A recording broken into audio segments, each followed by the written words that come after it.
Good evening and welcome to Friday Vespers for July 24th.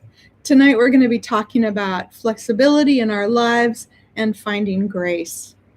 Have you ever noticed that people don't tend to like change unless the new way, the new idea is their very own? So it's not much of a surprise that we're feeling a great deal of turmoil within ourselves and seeing it out on our streets.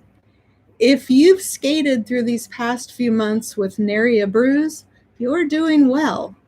But if you're like most people, you've found things a bit trying. So many changes coming at us so quickly, our psyches are getting twisted in knots, and we're being called to dig deeply into our reserves of patience and creativity and flexibility. Last Friday, we talked about change, and today we're going to dig a little bit more into that and see if we can discover a little grace to carry with us as we make our way through this perplexing world. Today, I'm reading from Phillip, Gulley, and James Mulholland's book, If Grace is True. And again, I've lost my dust cover for it.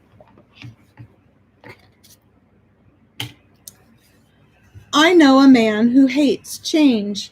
He has attended the same church for 60 years. He has sat in the same pew all those years, except for the Sunday I preached a sermon entitled Getting a Fresh View.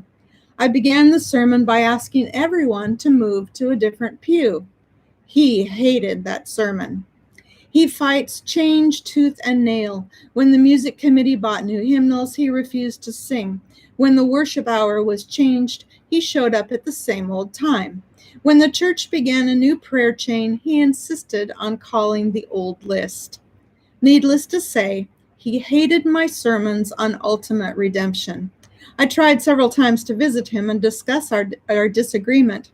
He, though retired, always had other more pressing engagements. He finally told me on the phone, "What's the point of talking when you'll never change my mind?" One of his favorite scriptures is, Jesus is the same yesterday and today and forever. That's Hebrews 13:8. He told me, you can change the hymnal, you can change the worship hour, you can change the prayer chain, but you can never change Jesus.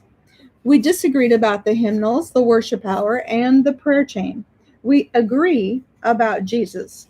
I believe Jesus fully revealed God's gracious nature. I believe this grace is the same yesterday and today and forever. God's grace is eternal. The psalmist writes, I will declare that your love stands firm forever, that you established your faithfulness in heaven itself. Psalm 89:2. In the second letter to Timothy, 2 Timothy 2:13, we read, if we are faithless, he will remain faithful, for he cannot disown himself. God could no more disown his children than he could himself.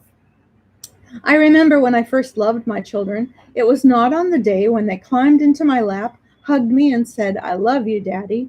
It was not on the day when they took their first step or babbled Dada. It was not on the day they quit crying when I held them.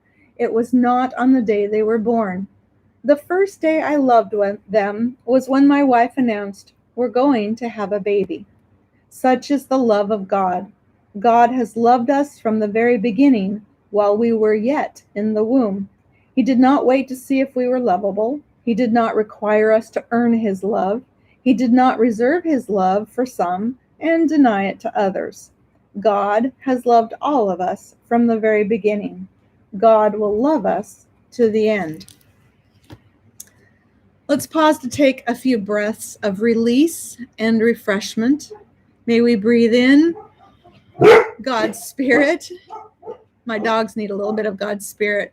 Breathe in God's Spirit who moves within and around us, no matter how or where our lives take us. Spirit who certainly emulates the concept of flexibility. As we exhale, let's release any stubbornness or rigidity that we have pent up inside that keeps us from recognizing and truly experiencing the good that is around us. Let's breathe in God's ever-present, ever-abiding love and grace that shall be with us to the end of our days.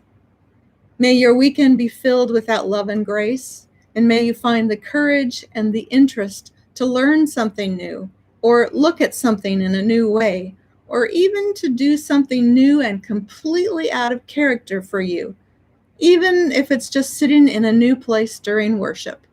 It just might change your perspective a bit. Bye-bye. You guys are not